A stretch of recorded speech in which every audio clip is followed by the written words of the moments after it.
Azizlar, hajga kelmoqchi bo'lsanglar yoki umraga kelish niyatinglar bo'lsa, sizga bu video foydali bo'ladi.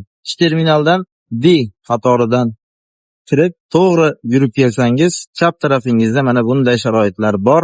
Hamma xohlagan narsalarini topishi mumkin. Ba'zida hojilarimiz qayerda razvedka bor, qayerda taom bor, qayerdan suv olsak bo'ladi deydi. Mana o'tiradigan joylar barchasida razvedkalar bor. Bu yerda har xil taomlar bor.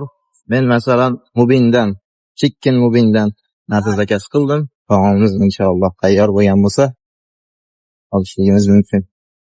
Bemalol mana shu yerdan menyuni ko'rib tanlab olishliklari mumkin. Kimdir ketchuqni yaxshi ko'radi, kimdir mayonezni, kimdir kartoshka friyni yoqtiradi. Mana shu yerga kelib to'lov qilib bo'lganinglardan keyin iloji bo'lsa ziyoda deb qo'ysanglar, ko'paytirib beradi inshaalloh. Chicken mubindan narsalarimizni olib qaytdik. Hozir mana shu yerda o'tirib zaryadkalari bor. Zakazimiz aytganimizdek hammasi ko'p ziyoda solib bergan. Ochishligimiz mumkin.